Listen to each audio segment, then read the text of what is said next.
Okay, let's try a little thought experiment. When I say classic French food, what's the very first dish that pops into your head?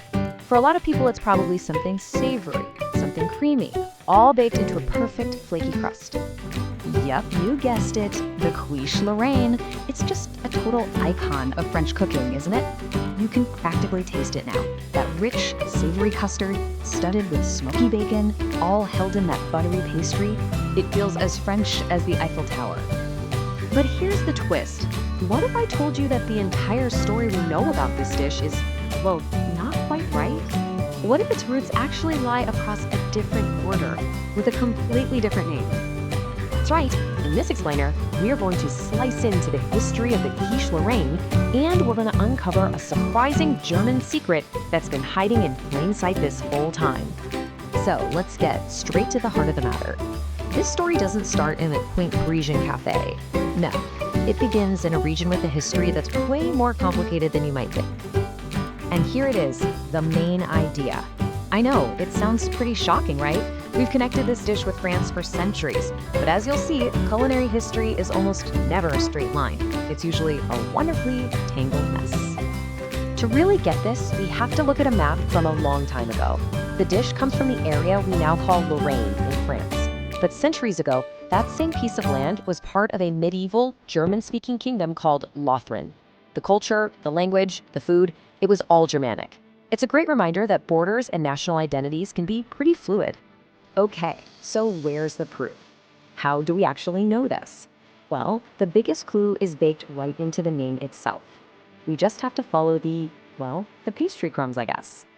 Get this, the word quiche is just a French adaptation of the German word Kuchen, which simply means cake. In the local dialect they spoke in Lothringen, it sounded something like quiche. So you can easily see how French speakers heard that, and over time it just morphed into couche. And it wasn't just the name that changed. Oh no, the dish itself was a whole different animal back then. It was a much, much humbler meal. Let's break down this amazing transformation. The original Lothringerkuchen used bread dough for its crust, probably just leftovers pressed into a pan. And the filling? A super simple mix of egg and cream. It was hearty peasant food. But then the French got their hands on it and gave it a serious glow-up. They swapped out that dense bread dough for a light, buttery short crust pastry. And of course, they added those amazing lardons and cheese. They didn't just borrow it. They turned a simple German cake into a sophisticated French classic. So, what's the big takeaway from all this?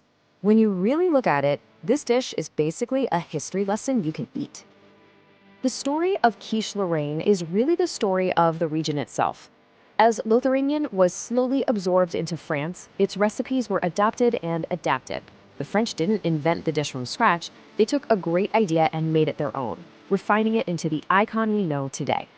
All right, so let's quickly recap the main points. Number one, the name quiche is our biggest clue, coming straight from the German word for cake, Kuchen. Number two, its birthplace wasn't France, but the old German-speaking kingdom of Lothringen. And number three, it was French culinary skill that elevated the dish and turned it into an international star. And really, the point of all this isn't to take anything away from the glory of French cuisine. Not at all. It's just to show that our favorite foods often have these incredible, complex, multicultural histories. They cross borders, they pick up new influences, and they evolve. A dish can absolutely have German roots and a French soul at the very same time. It really makes you wonder, doesn't it? What other famous national dishes out there are hiding a secret cross-cultural history, just waiting for us to discover it? It's something to chew on the next time you sit down for a meal.